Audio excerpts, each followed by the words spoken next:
નિવાસી અધિક કલેક્ટરના અધ્યક્ષપદે દેવમોગરા ખાતે યોજાનારા પરંપરાગત ભાથીગળ મેળાની પૂર્વ તૈયારીઓ અંગે બેઠક યોજાઈ હતી। નર્મદા જિલ્લામાં દર વર્ષે ગુજરાત સહિત મધ્યપ્રદેશ અને મહારાષ્ટ્રથી બહોળા પ્રમાણમાં શ્રદ્ધાળુઓ સાગબારાની પવિત્ર ભૂમિ તથા દેવસ્થાન દેવમોગરા માતાના દર્શનાર્થે આવે છે।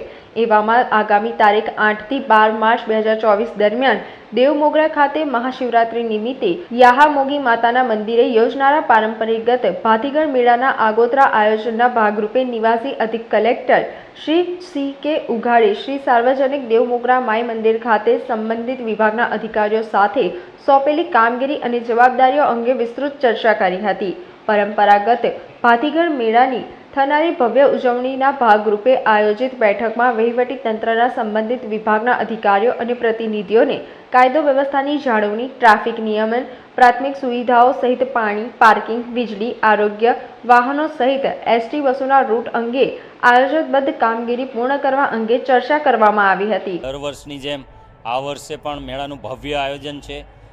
જિલ્લાનું સમગ્ર વહીવટી તંત્ર અને દેવમોગરા માઈ મંદિર ટ્રસ્ટ આ આયોજનમાં સંપૂર્ણ રીતે 24 કલાક ખડે પગે રાઉન્ડ ધ ક્લોક અહીંયા ડ્યુટી કરી રહ્યા છે।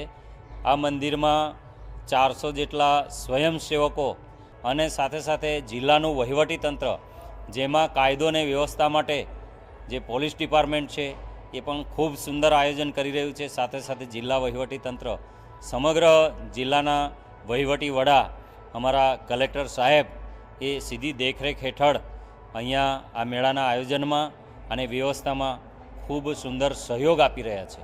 તારીખ 8 માર્ચથી શરૂ થશે અને 12મી માર્ચ સુધી સળંગ આ મેળો ચાલુ રહેશે। બધાને આ વખતે પણ વહીવટી તંત્ર અને મંદિર ટ્રસ્ટ બધા જ દર્શનાર્થીઓ માટે ખૂબ સુંદર અહીંયા વ્યવસ્થા કરી છે અને બધાને ફરીથી અમે આહ્વાન કરીએ છીએ કે તમે આવો અને માતાજીના દર્શનનો લાહવો, જે જીવનમાં ખૂબ અનેરો લાહવો છે, એ પ્રાપ્ત કરો। સમાચારોના સતત અપડેટ મેળવવા માટે લોકમત ન્યૂઝને YouTube ઉપર સબસ્ક્રાઇબ કરો, બેલ આઇકોન દબાવો અને અમારી સાથે જોડાયેલ રહો ફેસબુક, ઇન્સ્ટાગ્રામ અને ટ્વિટર ઉપર।